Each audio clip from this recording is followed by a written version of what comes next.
Hello, listeners. If my last episode truly creeped you out like it did me, then you're in for an even deeper chill tonight. That story, the brutal Halloween murders of Ronald Sisman and Elizabeth Platzman, left me unsettled for days, and I really hope you enjoyed it. If you haven't listened yet, pause right now and go back. It's important. But here's the quick gist to get you up to speed. On October 31st, Halloween night, 1981, in a cozy Chelsea apartment in Manhattan, 39-year-old photographer Ronald Sisman and his 20-year-old guest Elizabeth Platzman were savagely shot, execution-style, in the head. Sisman's apartment was torn apart, like the killers were hunting for something specific. The bodies were found the next morning, and to this day, the case remains unsolved. But here's the thing that haunted me most after recording it. One detail I barely scratched the surface on and couldn't stop thinking about. David Berkowitz, the infamous son of Sam's serial killer, and his possible ties to it all. He couldn't have done the murders himself. He'd been locked up in prison since 1977. But while sitting in his cell, far from any chance of pulling a trigger, he told someone exactly what was going to happen before it did. He claimed a satanic cult he was part of, the Children, a dangerous offshoot of the Process Church, with shadowy links even to Scientology, was sending hitmen to silence Ronald Sisman. But why would they do that? Because Ron had damning evidence, a snuff film capturing one of Berkowitz's own killings. They had to destroy it. This theory exploded in the 2021 Netflix docuseries, The Sons of Sam, A Descent into Darkness, which premiered on May 5th of that year and follows journalist Maury Terry's 40-year quest to prove Berkowitz didn't act alone. Welcome to True Crime Sleep Stories. Tonight we're diving deep into a satanic nightmare that I only teased at last time. Get ready to prove Maury Terry right. Berkowitz was telling the truth, and the darkness runs so much deeper. Before we slip into tonight's tale, I want to take a moment to thank you, our listeners, for being here with us in the dark. If you're loving True Crime Sleep Stories, please consider giving us a 5-star rating and review on your favorite podcast platform. It helps us reach more listeners and keep these haunting tales coming your way. And if you'd like to go a step further, you can become a Patreon member at patreon.com/KellyBrink. There, you'll get ad-free episodes and exclusive bonus content to feed your true crime curiosity. Now, we're going to hear briefly from our sponsors before we dive into your uninterrupted story for tonight. We'll be right back after this.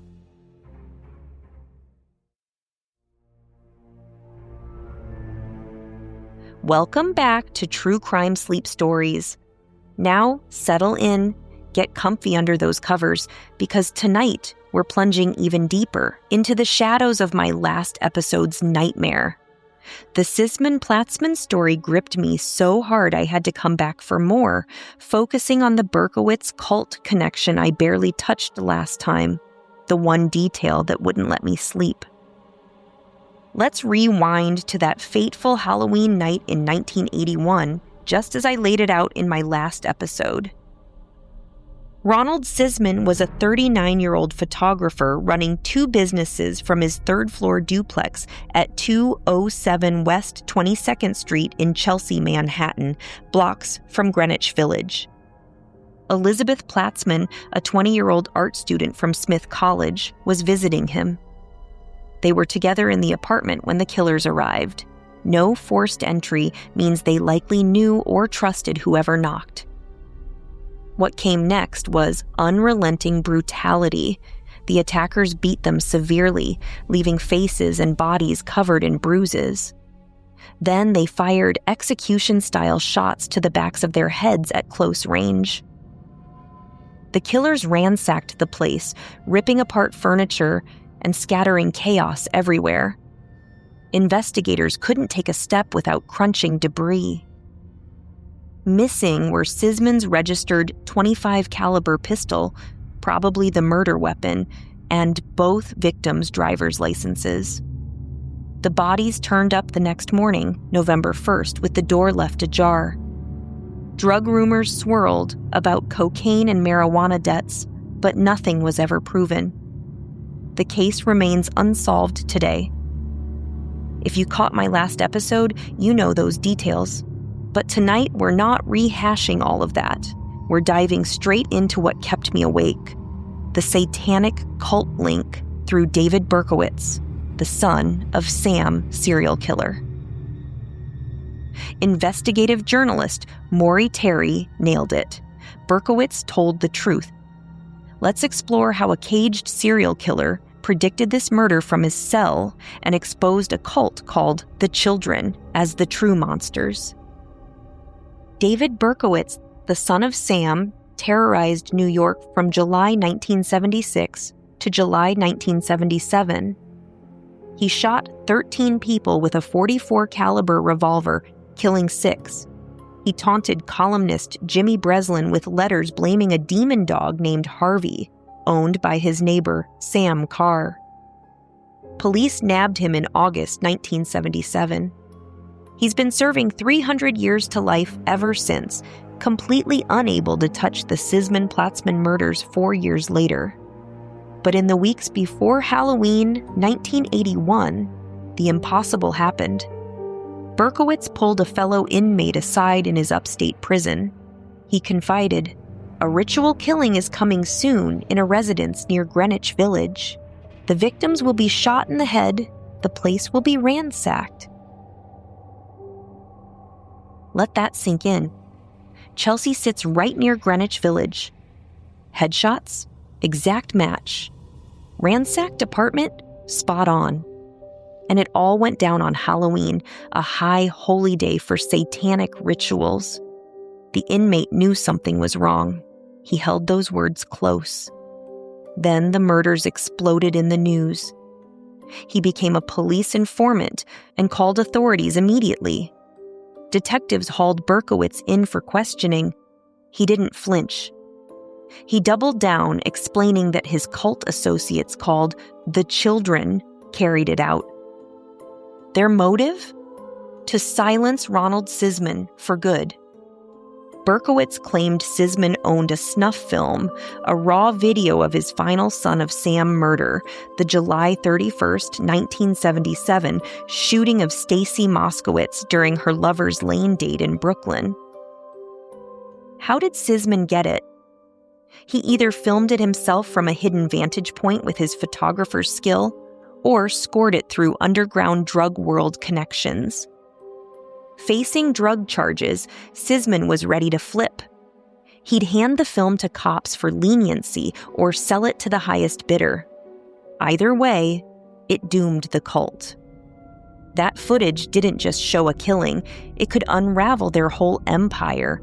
Ritual murders, coast-to-coast drug trafficking, hardcore porn rings, and illegal weapons from New York to California to the Midwest. The Children couldn't risk it leaking.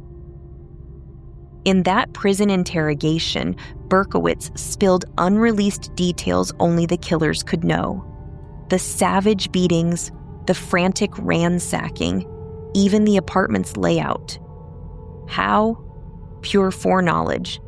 No lucky media guess. He called it before it all happened.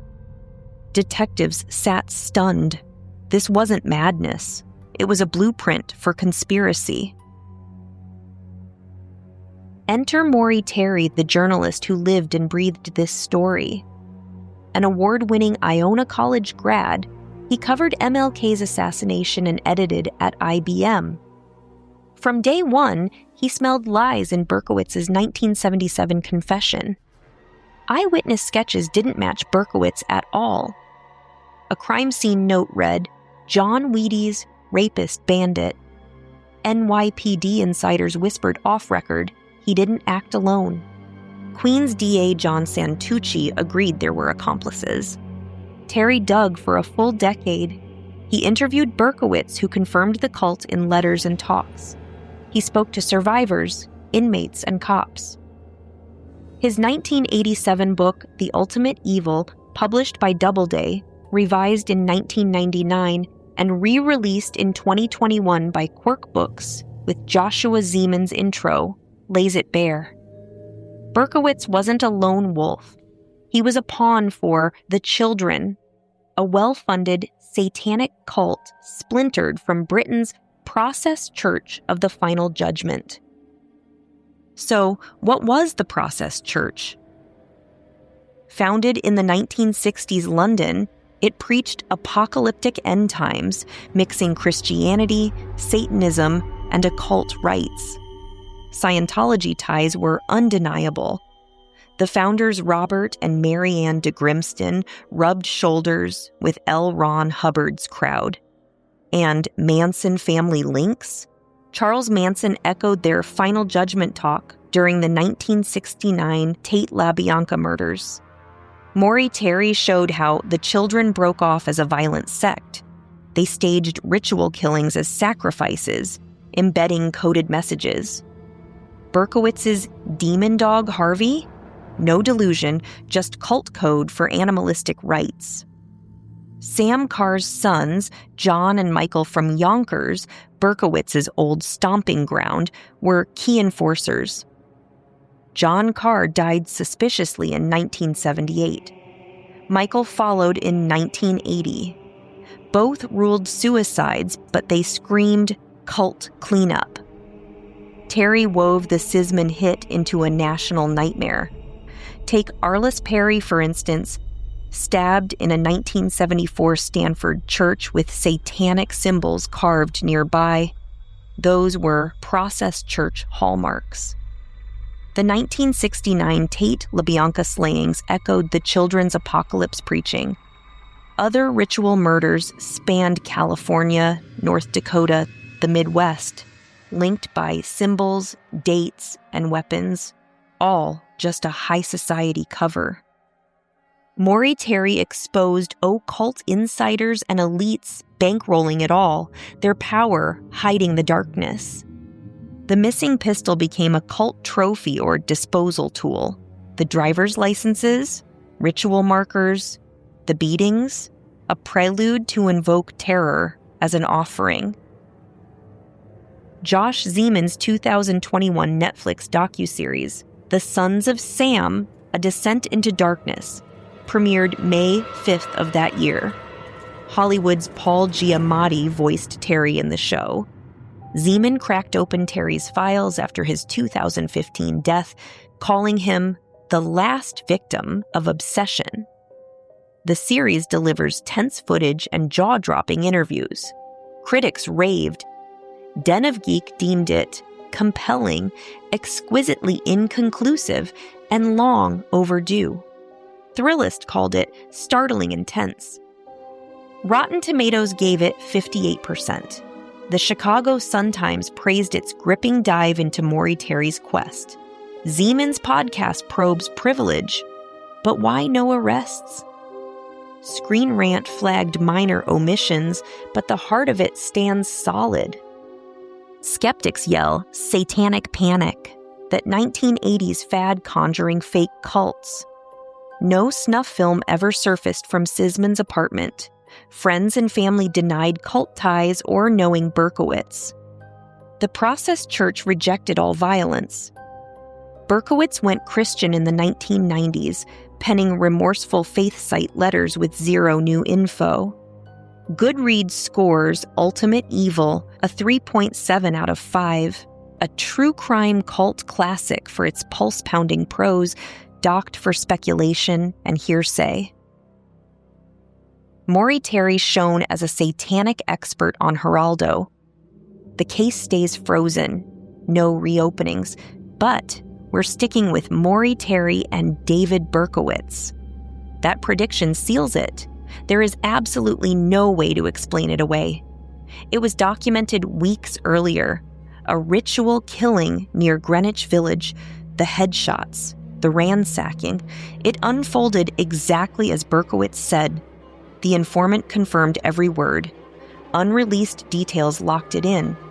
Sisman's photo world was an ideal snuff film pipeline.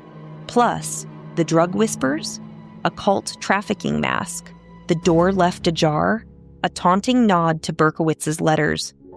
As of 2020, he still claims cult ties. Insiders nod in agreement. This wasn't random. It was commanded. Picture the cult's inner circle.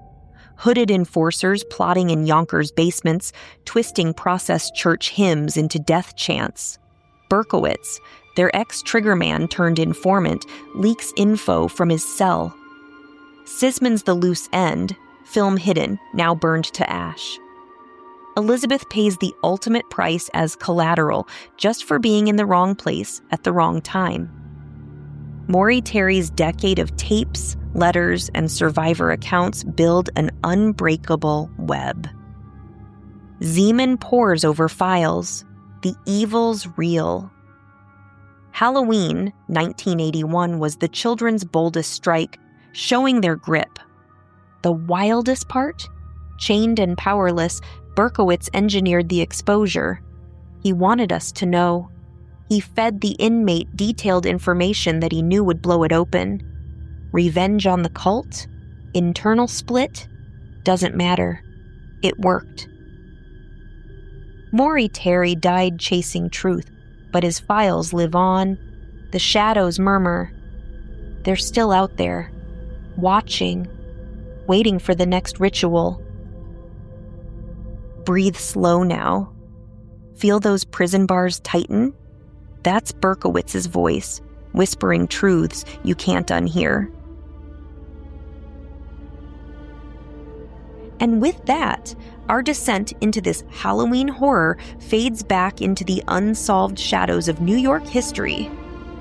Ronald Sisman and Elizabeth Platzman, lives cut short in a ritual execution to safeguard a satanic empire's secrets. As I said in my opening, my last episode on their murders really disturbed me, but I knew I couldn't leave it there.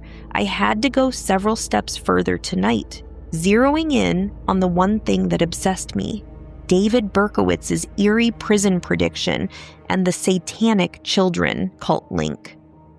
From his cell, he nailed it. The headshots, the ransacking, the desperate hunt for that snuff film of his final victim, Stacy Moskowitz. Maury Terry devoted 40 years to proving it in The Ultimate Evil and the Netflix series The Sons of Sam, A Descent into Darkness. Berkowitz was probably telling the truth. This spin-off of the Process Church tied to Scientology's fringes pulled every string. No arrests, no recovered film, but that foreknowledge that Berkowitz had, undeniable. Sleep tight now, listeners. You've peered into the abyss tonight. Thank you for joining me in the dark. True Crime Sleep Stories is hosted and created by Kelly Brink, produced with the support of our dedicated team. Subscribe, rate, and review us on your favorite podcast platform to help us keep telling these haunting tales.